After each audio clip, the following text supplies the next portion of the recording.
This is Jessica Dunn, and we're going to discuss debt management ratios. Debt management ratios look to see if your company has too much debt and if they can service their existing debt.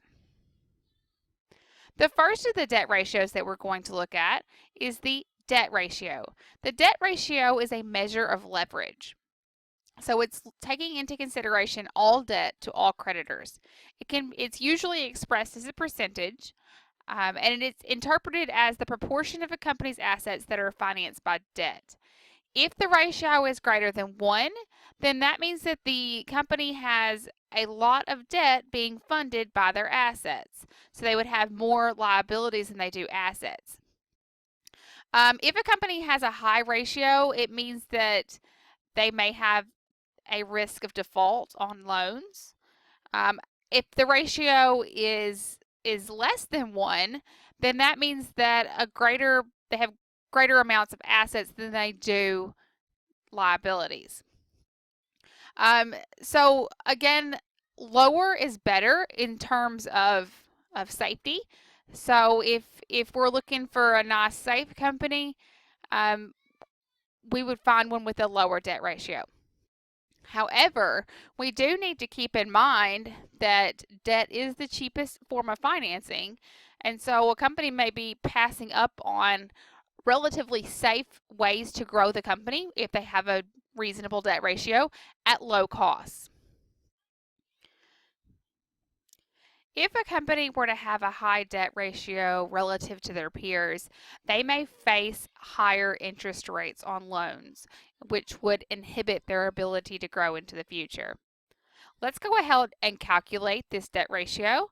Debt ratio is total liabilities divided by total assets. Both are found on the balance sheet. Total liabilities are 1,643. And total assets are 3,597. So that's 45.7%. So we would need to look at this number in relation to the industry that we're in. Different industries have different typical debt ratios. So if you had a debt level of 40%, it could be easily managed if you were in a particular sector like utilities, but it wouldn't be very easily managed in other industries who have more volatile cash flows. So we do need to take into consideration how stable our income is, how predictable it is.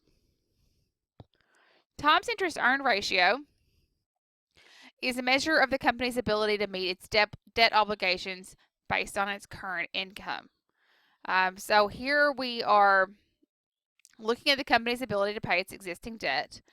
A better times interest earned ratio means that the company has more than enough cash after paying its debts to continue to invest in the business. And this formula here is actually incorrect.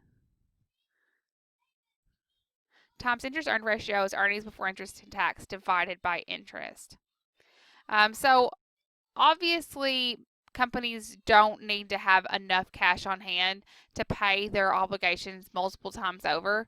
It's just measuring with what ease they can do this at. So for our company, we're going to calculate times interest earned ratio. And so we see that the earnings before interest and tax is also known as operating profit. It's on the income statement, 418. Divide that by our interest expense. Our interest expense is on the income statement directly below earnings before interest and tax, and that's 93. So that's 4.5. So this means that they have enough earnings to pay their interest expense 4.5 times over.